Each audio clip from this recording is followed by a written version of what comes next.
देख रहे हैं हिमाचल न्यूज 24/7।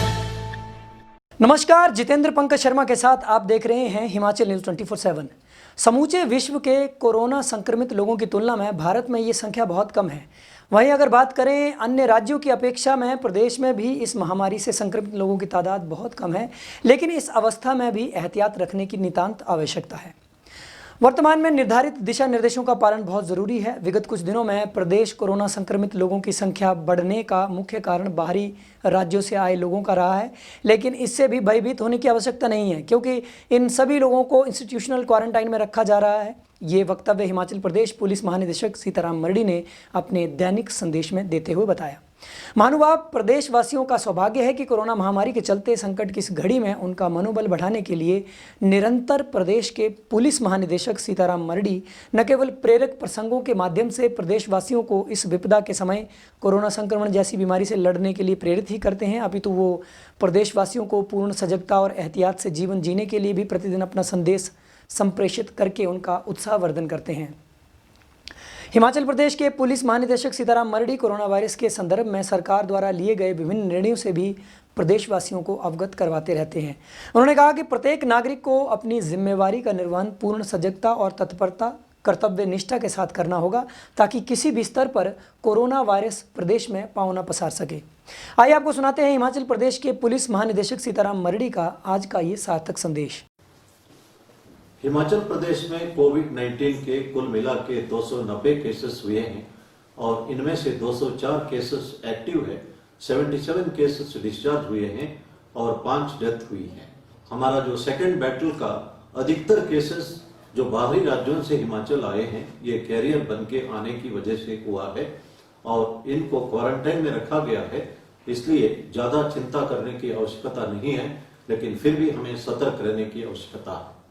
पूरे देश में 1,65,000 केसेस हुए हैं, 4,700 के आसपास डेथ हुए हैं और एक ही दिन में 7,500 के आसपास केसेस बढ़े हैं, लेकिन हमारा जो मॉर्टेलिटी रेट है वो 2.9% थोड़ा कम होते आ रहा है और डबलिंग रेट है, इसमें भी बढ़ोतरी हो रही है।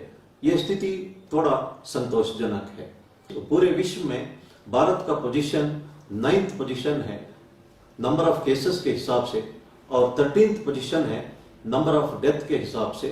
ये स्थिति थोड़ा सा संतोषजनक है, लेकिन हमें इस वक्त बहुत ही ज्यादा सतर्क रहने की आवश्यकता है। आज ही के दिन एडमंड हिलरी और तेंजिंग नॉर्गे माउंट एवरेस्ट चढ़े थे। इस एनिवर्सरी के अवसर पर उनकी एक बात हमें याद करने की आवश्यकता है। Mountain cannot grow, but human beings can grow. With discipline and dedication and confidence, one can fight any kind of war. And Edmund Hillary इसी भावना के कारण से माउंट एवरेस्ट चढ़ने में कामयाबी हासिल की। कुछ एक घटना हमारे लिए बहुत अफसोस की बात है।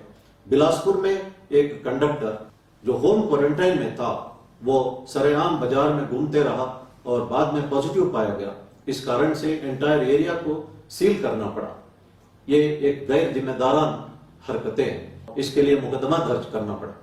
इसी तरह ऊना में एक वीडियो जब मौके पे किसी व्यक्ति को मास्क पहनने के लिए कहा तो उसके ऊपर बदतमीजी से पेश आए, जिस कारण मुकदमा दर्ज करना पड़ा। इसी तरह बद्दी में एक लेडी यूपी से आई थी और किसी को नहीं बताई थी, वो बाद में पॉजिटिव पाई गई थी। इस तरह का हरकतें हमारे लिए बहुत महंगा पड़ सकता है और खास तौर पर जो ट्रक ड्राइवर्स, कंडक्टर्स बाहरी राज्यों से एसेंशियल कमोडिटी सप्लाई के लिए हिमाचल आते हैं, उन्हें बहुत ही सतर्क रहने की आवश्यकता है। घर के अंदर भी सोशल डिस्टेंसिंग बनाए रखने की आवश्यकता है। मास्क पहनना, हैंड वॉश करना, सोशल डिस्टेंसिंग मेंटेन करना उनके लिए ज्यादा आवश्यक है। अगर हम सब मिलके एक दूसरे का मदद करें, इस लड़ाई का सामना कर सकते हैं। मैं चाहता हूं कि सभी लोग सही ढंग से मास्क पहने पब्लिक प्लेसेस में, ऑफिसेस में, और आरोग्य सेतु ऐप डाउनलोड करें और उसका सही ढंग से इस्तेमाल करें और सोशल डिस्टेंसिंग मेंटेन करें और लगातार हैंड वॉश करते रहे और कोई भी क्वारंटाइन जंपिंग का सूचना अगर आपके पास है तो तुरंत एडमिनिस्ट्रेशन को दे। अगर ये सब काम हम करते रहे तो इस कोविड-19 को हम सामना कर सकते हैं। मैंने पहले भी कहा था कि आजकल साइबर क्राइम बढ़ रहा है। कुछ एक लिंक्स भेजा जाता है जिसमें लिखा जाता है कि कोविड-19 आपके एरिया के बारे में अगर आप जानना चाहते हैं, इस लिंक को क्लिक करें। और अगर आप लिंक को क्लिक करते हैं, आपका पर्सनल डाटा सारा चले जाता है। बहुत सारे तरीके हैं जिससे साइबर क्राइम बढ़ रहा है। हमें बहुत ही ज्यादा सतर्क रहने की आवश्यकता है। मैं एक बात स्पष्ट रूप से कहना चाहता हूं, जब हम चाहते हैं कि समाज सुरक्षित रहे तो हम व्यक्तिगत तौर पर भी सुरक्षित रह सकते हैं। हमेशा हमें समाज के बारे में सोचना चाहिए। सरकारी नौकरी हो या प्राइवेट नौकरी हो, हमें समाज के लिए कुछ ना कुछ योगदान करते रहना चाहिए। लेकिन अधिकतर लोग जो है अपना व्यक्तिगत समस्या में उलझे रहे हैं और वो सोचते हैं कि हमारा व्यक्तिगत समस्या खत्म होते ही समाज के लिए कुछ करेंगे। ये इस तरह की बात है जो समुद्र में नहाना चाहता है, only when the waves stop, वो दिन वो संभव नहीं है। इसलिए हम कभी अपना अपॉर्चुनिटी और समय को वेस्ट नहीं करना चाहिए। अगर हम जब रिटायर होते हैं तो हमें एक तसल्ली मिलना चाहिए कि लोग हमारे लिए किस बात का याद करते हैं, इसके बारे में हमें सोचना चाहिए। अल्फ्रेड नोबेल, जिन्होंने नोबेल प्राइज का स्थापना की थी, उन्होंने अर्ली मॉर्निंग एक स्वप्न देखते हैं और उसमें उनकी मृत्यु होती है। एक दो अखबार में लिखा होता है, Alfred Nobel is no more, inventor of dynamite dies. और थोड़ी देर में आंख खुल जाती है, वे खुश हो जाते हैं कि वे जिंदा है। फिर वो सोचने लगते हैं कि एक दिन मैंने मरना ही है, मेरे पास इतना धन दौलत है, मैं कुछ ऐसा काम करूं और लोग सदियों तक मुझे याद करें। उन्होंने इसी से प्रेरणा पाके अपना दौलत को इंस्टीट्यूशन ऑफ नोबेल प्राइज में लगाते हैं और आज भी हम अल्फ्रेड नोबेल को याद करते हैं। लेकिन एक सेंस ऑफ कमिटमेंट हमें आजकल बहुत कम देखने को मिल रहा है। जब मैं विजिलेंस और एंटी करप्शन ब्यूरो में काम करता था, उस वक्त हमने कुछ टीचरों को अरेस्ट किया था जिन्होंने पढ़ाने के लिए बदलू टीचर्स रखे हुए थे।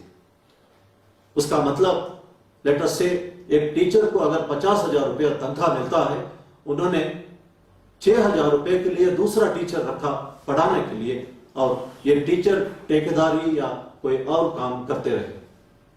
ये बहुत अफसोस की बात थी और बदलू टीचर के बारे में मेरा ज्ञानोदय उसी वक्त हुआ था।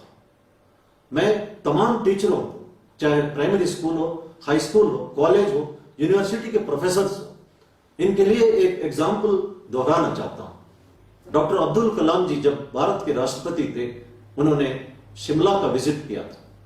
उस वक्त वे बच्चों को संबोधित करते थे और एक लड़की ने उनसे पूछा कि how to get happiness and contentment in life.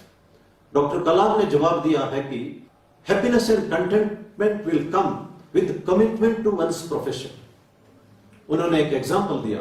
उनके एक टीचर होते थे शिव सुब्रमण्यम अय्यर, सिंपल लिविंग था उनका, लेकिन पढ़ाई में पूरा ध्यान देते थे, मेहनत करते थे। जब स्कूल का रिजल्ट अच्छा होता था या किसी भी स्टूडेंट जिंदगी में कुछ हासिल करता था, उसी से वो खुश रहते थे। डॉक्टर कलाम ने कहा, इस वक्त मैं भारत के राष्ट्रपति हूं, मेरे साथ पूरा थामझाम है, फिर भी मेरे वे टीचर मेरे से ज्यादा खुश रहते थे। मेरे ख्याल में इससे बेहतर कोई एग्जाम्पल हम दे नहीं सकते। इसीलिए कहा जाता है वर्क इज वर्शिप। जो वर्शिप से हमें जो ग्रेस मिलता है, अगर सिंसियरली काम करने से वो ग्रेस मिल सकता है और हम एक तृप्ति लाइफ में पा सकते हैं। इसलिए मैं कहता हूं, हमारा जो भी प्रोफेशन है, पूरा डेडिकेशन से हमें काम करना चाहिए। हमेशा हम पूरा दुनिया को बदलने के बारे में सोचना नहीं चाहिए।